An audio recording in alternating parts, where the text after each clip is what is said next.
You are listening to the Bright Life Podcast, all about ways to stay inspired, chase your dreams, and find more gratitude in the highs and lows of the journey. I'm your host, Jessica Johnson. I'm a business owner, a part-time digital nomad, a self-growth junkie, a believer in other big-hearted women, and am all about sharing tips, tricks, lessons learned, and encouragement so we can all live our biggest, brightest lives. You ready? Let's do this.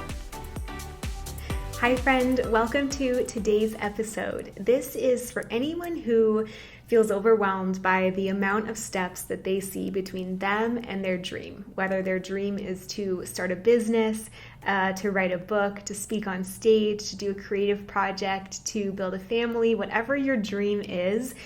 I know that in the beginning, there can be so many steps, and that can lead to so much overwhelm, so much overthinking, so much paralysis. I know when I started my first business, I spent so many months in the planning stage thinking through, okay, I need a business name. And then once I have a business name, I need a website. And then once I have a website, I need social media. And I need, to figure out what kind of clients I want and how I'm going to price my offers and what kind of opt-in will I have. And it just goes on and on and on. And if you're anything like me, there can be that tendency to want to see the whole path before you even actually get started and announce your dream or put yourself out there or start the business or take that leap. So today's episode is about 3 aspects of this that I think will help you get clear on what your next step is and have the bravery to do it. All right. So the first thing that I want to impart with you is that you cannot see the whole path. And I know that might sound defeating to some. It would have to me back in the day, but it's just the way it is. And it's what I've learned is like, we try and see the whole path and make the complete business plan and have everything planned out to create safety. Makes sense, right? Our nervous system, our bodies are not usually on board with anything that is going to be unknown or uncomfortable to us. And so your brain is going to do its best job to outlogic any risk and to think through every single step involved from, A to B to like 10 years down the line, 20 years, 30 years where you're going to be. But when it comes to building something new that you've never built before, whether it's a creative idea, whether it's a business, whether it's a new part of your business, or any other thing in life, I think that step number 1 is to release that pressure around seeing the whole path.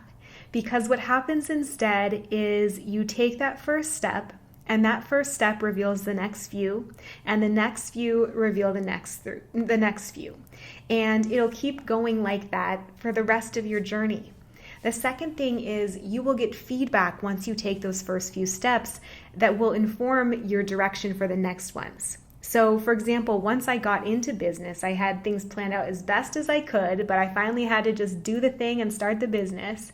But what I found is the thing that I really liked working on was a little different than what I initially imagined when I didn't even have the experience of working on anything, in that new business. And I learned things about what kind of clients I liked, what I liked to teach on, what niche I wanted, what pricing I felt good with, how I liked bringing clients in. And I could have never ever seen that at the outset because I just didn't have the feedback and the experience to tell me whether what I suspected was true or not. So you can do everything you want to plan and to anticipate, but what I would recommend is giving yourself a timeline on that planning stage. And then at the end of that timeline, it's time to just get out there and take action and get feedback on what works for you or what doesn't. Okay, so that's the first piece, is that unfortunately, you really can't see the whole path, so you can just see the first few steps ahead of you, and that's enough, and you will get supported at every single next few steps when you need it. Things will come into your awareness, conversations, opportunities, feedback on what you like or don't, but that's really the only way to get started and to build something and know what works for you.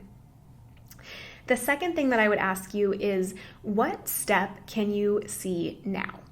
So you don't have to see the steps 20 years in or 1 year in. What is the step that comes to mind when I say, what step can you see now? Because chances are there is something, right? Like there's something that you can see to at least get started and get that forward momentum going. Now, some of you know that I'm writing my first book, and while I'm so excited to be at that stage, it's something I've never done before. And I am totally navigating, blind in this process. And so I can't see the whole path, even to this day, even having written the actual first draft of the book.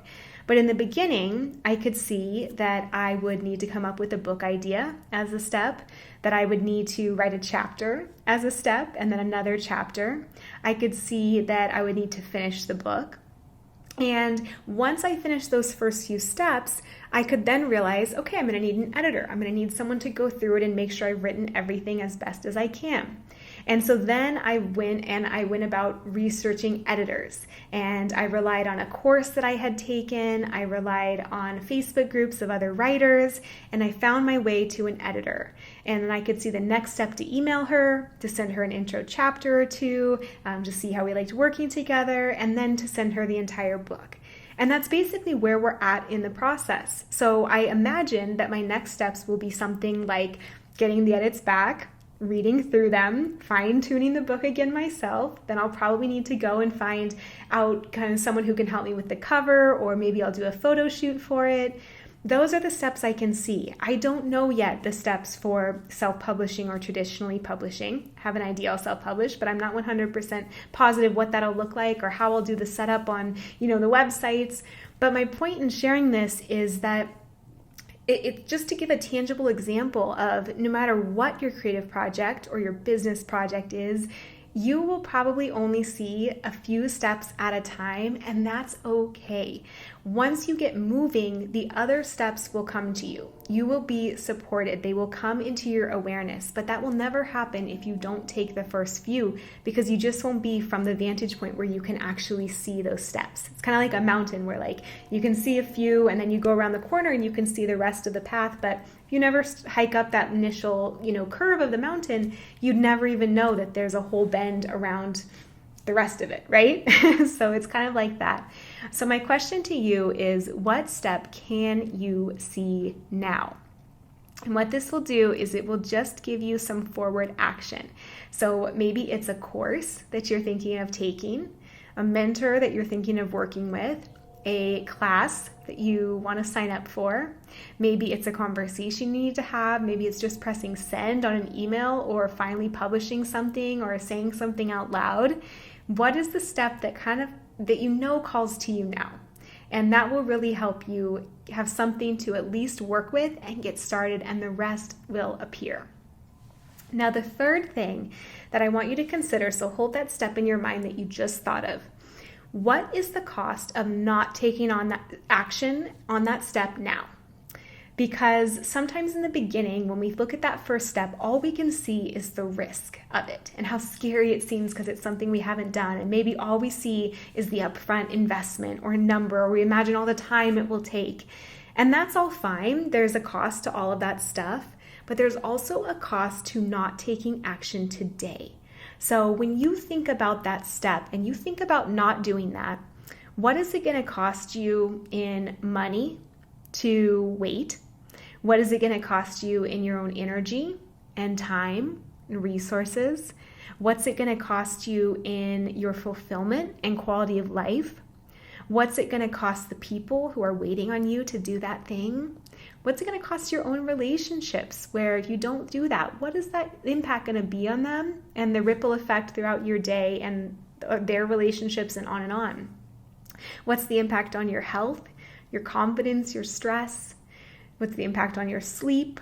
So all of those have a cost associated, and usually the cost is far greater for missing out, for wasting time, wasting energy, wasting resources than it is for that initial upfront step of getting started today and at least getting in the game.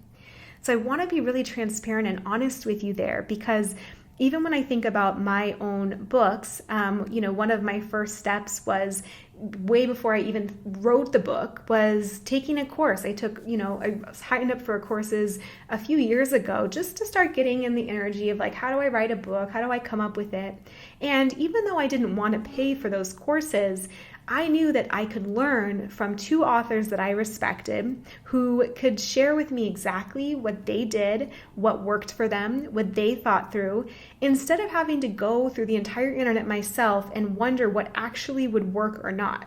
So for me, even though I didn't want to pay that upfront investment or spend time while I was on the treadmill watching those videos necessarily, I mean, who wouldn't you rather like watch, I don't know, something a little bit like lighter right at the end of a full workday?